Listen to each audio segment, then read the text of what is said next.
needs to be popular. So much money would throw that pass. He basically floated that bitch. I don't even have like a script. I don't even have like a notes or anything like that. Why? Defense and the lack of pass rush actually was so evident in this game. 4 goddamn interceptions. No, kind of too loyal to these dudes at this point. All they have brought into my life is just pure depression and sadness. No more Falcons football. Life is so good. Ever since the Falcons got taken out of playoff contention, it's been great. I don't have to worry about them. They probably would have gotten destroyed in the first round, but it is what it is. Shouts out to the Atlanta Falcons. I'm not drinking this, by the way. The Atlanta Falcons versus the Carolina Panthers. The Falcons had to win this game to even have a chance to make it into playoffs, and had to have another result go in their favor, which was the Saints versus the Bucks. The Falcons needed the Bucks to lose against the Saints so that they could make it to the playoffs, because they have the head-to-head tiebreaker because of the legendary guy, Bucks man, Kirk Cousins, frying them the 2 times he's played them before getting benched for Michael Penix Jr. The Falcons very obviously did not make the playoffs.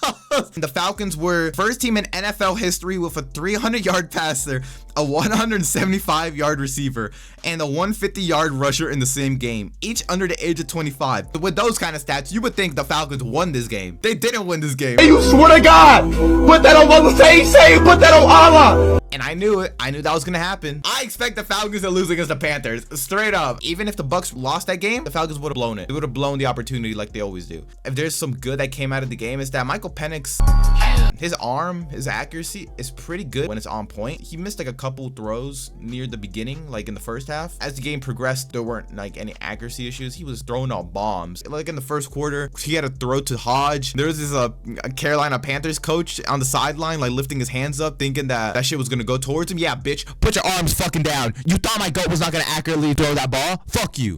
Thank God the Atlanta Falcons drafted Bijan Robinson, because it's visually very appealing seeing an actually very good running back do running back things. Like, it cuts this dude does is kind of crazy. But you would think that he'd be going into like one like opening when all like the big fat boys are like pushing each other. We're not going that way. We're just cutting on the outside. Actually, Bijan Robinson, you have changed my life. Shit. Nah, that's how I think on the offense is like somewhat decent. Bijan can juke anybody, and it's like if someone tries to tackle him, he's not going down. If there's something about the Falcons that I love, it is that the Falcons running game actually really good. I mean, you have Bijan. I don't need to explain more about Bijan Robinson. And then there's a Tyler. How the fuck do you pronounce his last name? Algier? That dude, Tyler, he does not go down. You know how many runs I've seen where this dude has like 20 dudes on him and he just simply just does not go down? Here. Bounces his way across the 22. Get this shit still going. In the second quarter, we had Michael Penix rush for a touchdown. Penix out of the pocket. Penix pump angle pylon touchdown. I did not expect this dude to use his legs. If you don't know, this man shattered his fucking leg like twice in college. He has a bum leg, but you see that running ability, you see that acceleration that man put on. Fuck yeah. And then you had the commentator showing like, wait a second. No, don't doubt my quarterback like that. You don't even need the replay. Just give the points to him regardless. And then you had Penix debut his bow and arrow celebration, so that was very nice with Drake London.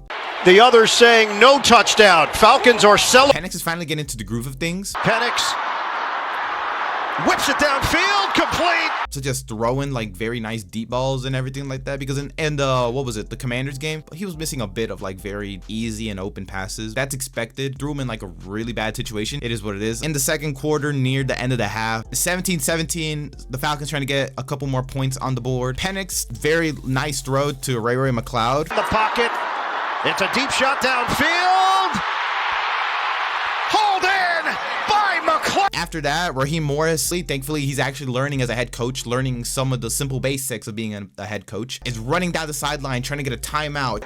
So they use their final timeout. You know, this is great and all. I love seeing people improve and everything like that, but where was his last week? And actually, Ray McCloud has been a very good pickup for the Falcons. Apart from him fumbling in the Vikings game and then Kirk Cousins saying like, oh man, it was this score. It was really great to not get the ball after like two touchdowns. Trying to get a touchdown before the end of the half. Penix throws it to London.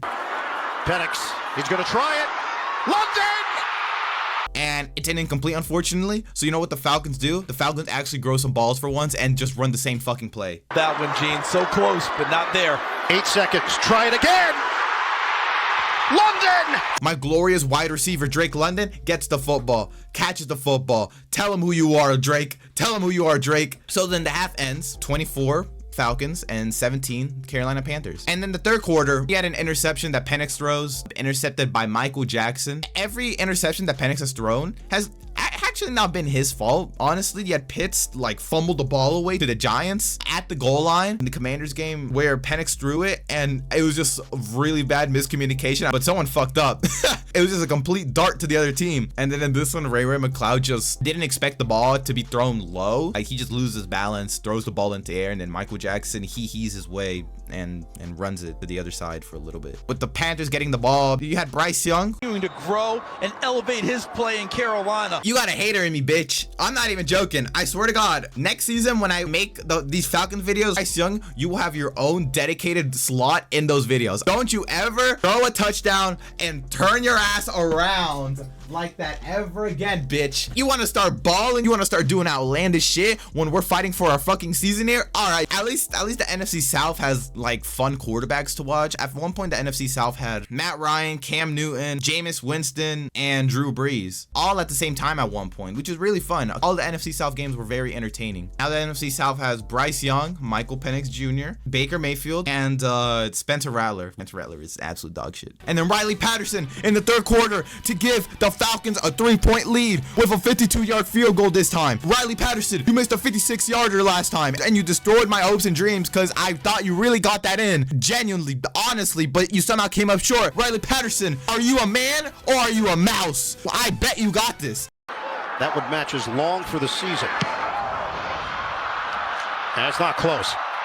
Okay, pray if there is a God. I pray to any superior being, please let us have Young Wei Koo back. Young Wei Koo was having his issues, but I'm blaming it on injuries. So hopefully next season, he's all right. Riley Patterson, it might be time to start like a car dealership, man. In this game, you could just see the Penix and Drake London connection just slowly forming. The chemistry is there. I just need a quarterback and wide receiver duo. Drake London needs a fucking quarterback. This man has had some of the roughest times with quarterbacks. This is the first time that he has a quarterback that can actually like throw deep and shit. See, this is what I'm talking about, finally. And it's the fourth quarter. The score is 31-31. 4 minutes left in the fourth. Bryce Young gets a rushing touchdown. Young out of the pocket, on the move. Young's gonna run forward and then some. Touchdown. He absolutely cooked us. His stat line was stupid. And then Bijan, with a minute left in the quarter, rushes in for a touchdown. And also, like I said, his ability to cut on the outside, inside, or whatever. This dude has like eyes on the side of his head. And then we go to OT, and then the Panthers get the ball.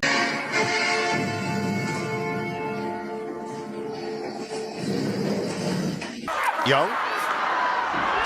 Shotgun for Young. He throws it, the snap off. Young, over the middle, get Young. Oh, he pushed it. The score. Handoff. Sanders, that's a winner. The Falcons lose the game 44-38. Again, back-to-back overtime games where Michael Penix doesn't get the ball back. So this is like the most Atlanta shit that can ever happen to a quarterback. This is your official like welcoming period, Michael Penix Jr. Can't do shit about it. Just get ready for some stupid shit. A disastrous end. At one point, we were 6-3, and we ended the season 8-9. Penix and the offense can flow. Hopefully, this does not age badly next season. The defense improved at one point in the season, and the first half of the season, the defense, when it came to like sacks and like pressuring the quarterback, absolute jack shit. There was nothing. We were literally last by like an incredible like number. Like basically the second half of the season, the defense improved, but near the end of the season, it fell apart. There needs to be some coaching staff changes, especially Jimmy Lake. This is like Bin Laden getting killed by the Obama administration. Jimmy Lake is gone. Hopefully our next defensive coordinator is better. Oh my fucking God. I don't know if this is good. I will rate this Falcons season in terms of winning a fat ass F. We were 6-3 at one point. We had the comfiest division lead in our hands. We were like the 3rd seed at one point in the entire NFC, and we finished 8-9 and missed the playoffs. I will not lie and say that it wasn't entertaining, at least. So if there's some joy that I got out of it, is that an Atlanta Falcons team and season will always be entertaining somehow, whether it be winning or whether it be losing. They will always somehow entertain you. But I'm tired of that. I want winning. I want W's. I want fucking W's. I'm tired of these dumbass losses. I'm tired of typical Falcons Falcons shit. I really am. Being a Falcons fan, I feel like I've aged like 70 years. But yeah, that's the end of the video. If you liked the video, you could drop a like, drop a comment about the Falcons. Bryce Young absolutely dicking us down and putting it in every single hole that we have in our body. Or dislike the video, because just say fuck the Falcons. They're trash. Yeah, bye.